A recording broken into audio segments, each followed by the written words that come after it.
好，多謝大家俾我呢個機會，更加認識若望保祿二世對身體嘅神學嘅反省。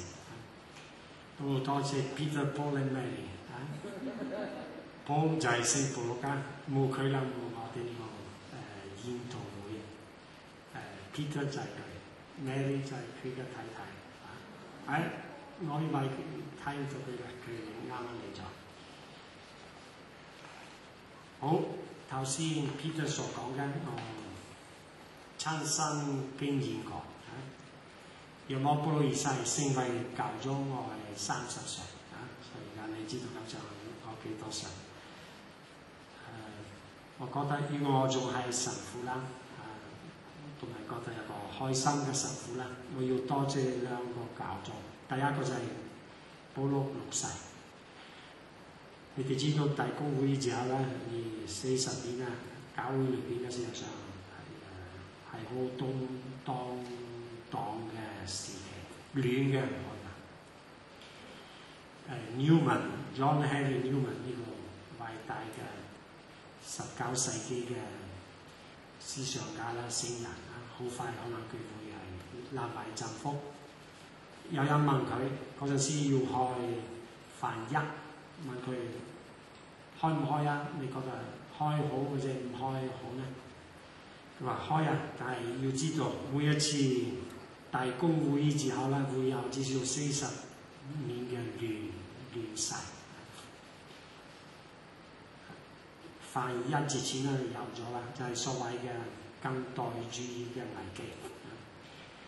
而家梵二之後咧都有咗啦。你諗下嗰個危機係幾大？梵二嗰陣時咧，世界上邊有100萬修女，過咗10幾年啦，20年啦，少咗20萬修女。梵二嘅時候咧，有45萬神父。過咗10幾年啦，20年啦，留翻30萬，有15萬神父唔見咗啦。當然都包括啲修道人。而家點解我唔係15萬之中一個啦？就係唔見咗嘅神父啦，修道人啦。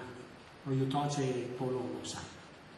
嗰陣時嘅神學亂世龍啊，但係保祿6世不斷講道理啦，講道理啦，我跟住佢就冇受到嗰陣時嘅亂世嘅影響。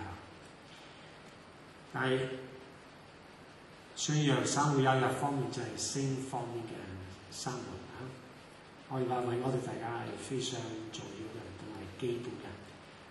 喺呢一方面我要多謝若望保祿2世。佢開始做教宗，佢開始講呢啲嘢㗎。而家喺呢本書裏面譯緊中文係咪？好考嘅一本書，大家覺得奇怪，點解教宗講呢啲嘢咧？同埋講得好深嘅，唔容易明白，有冇搞錯啊？我初初都有呢個感覺，之後咧越睇越覺得係針對我嘅需要，針對我嘅問題。我相信若望保祿2世啦，佢知道20世紀嘅最迫切嘅需要就係一個身體嘅神學，因為大公會議之後咧，尤其是呢一方面，唔係單單教會裏面，係社會裏面發生咗所謂嘅性嘅解放sexual revolution， 就係將傳統提供俾我哋嘅呢一方面嘅，可以話好有智慧嘅指示，完全作廢唔要嘅，所以係一個無所適從嘅時代喺呢一方面。到而家，同埋教宗都反省到，可能喺呢一方面神學嘅係特別弱㗎。我哋有非常好嘅倫理神學㗎，但係對身體、對性嘅神學意義、信仰裏邊嘅意義，有冇一個有深度嘅反省咧？好似佢嘅答案就係未有，所以佢一個人試下去做呢個反省。同埋邊個接觸佢所講嘢咧，會多謝天主賜俾咗我哋呢個教宗，同透過佢咧賜俾咗我哋呢個暫生人身體嘅神學 theology of the body。所以而家我喺呢度講嘢嘅目的係好希望可以使到你哋欣賞若望保祿二世喺呢一方面少少嘅反省。如果你哋覺得哎呀冇乜特別啦，呢個係我嘅錯，係我講得唔好，唔好以為係若望保祿二世講得唔好。所以希望就算你參加咗呢個研討會咧，你有少少失望啦，唔好失去對若望保祿二世身體嘅神學嘅信心。請你繼續研究，繼續睇，好希望好快有一個好嘅中文翻譯。好，而家我哋開始。我冇預備乜嘢 PowerPoint， 因為我唔識預備。但我嘅 PowerPoint 就係呢張紙，俾大家嘅呢張紙。同埋你哋之中嘅兩位，係咪一位兩位？你哋係我嘅 PowerPoint， 佢哋會幫助我讀嗰啲聖經嘅章節。而家我哋有英文有幾多字母咧？20幾多啊？25萬。所以我哋講25點，希望可以結束我哋今日嘅呢個反省。每一點咧有一個字母 A、B、C、D 㗎嘛。咁樣我請我嘅 PowerPoint 幾時來請你讀 A， 請你用中文讀出嚟。好，頭先 Peter 話教宗嘅出發點就係耶穌嘅説話啱。同埋呢個教宗到反省保祿嘅説話啦，係因為保祿嘅説話幫助我哋更加清楚了解耶穌嘅説話。耶穌關於身體、關於性冇講幾多説話，耶穌唔需要講好多嘅説話，佢講一兩句咧足夠。而家可以話呢個聖部書啦，係解釋耶穌嘅兩三句話。而家要我哋聽到 Peter 已經提出咗嘅耶穌呢個説話 A。你們一向聽說過不可奸淫，我卻對你們說，凡注視婦女有意貪戀她的，他已在心裏奸淫了她。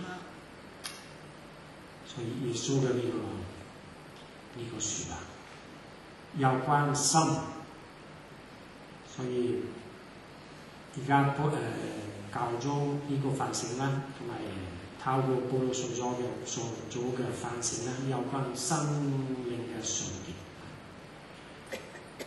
佢都多次睇對增福不端裏邊嘅嗰個增福，心靈純潔嘅人係有福嘅，因為佢哋會看到天主。所以可以話呢個就係我哋今日嘅題目，同埋都係耶穌嘅呢個説話嘅意思。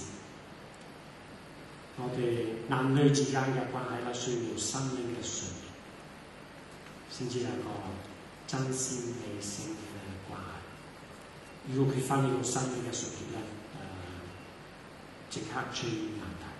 好，而家教宗佢用我哋呢張嘢1、2、3、4頁啦，去取消一個基本嘅成見。所以佢介紹保祿嘅説話啦，佢教宗先覺得我要取消呢個成見。係咩成見咧？就係有關保祿用嘅啲特別嘅講法。呢啲特別嘅方法就係保祿好多次用 flesh 同埋 spirit， 用肉性同埋精神嚟講。嗰個基本嘅誤解係保祿輕視肉性，好珍惜精神。呢個係一個基本嘅誤解。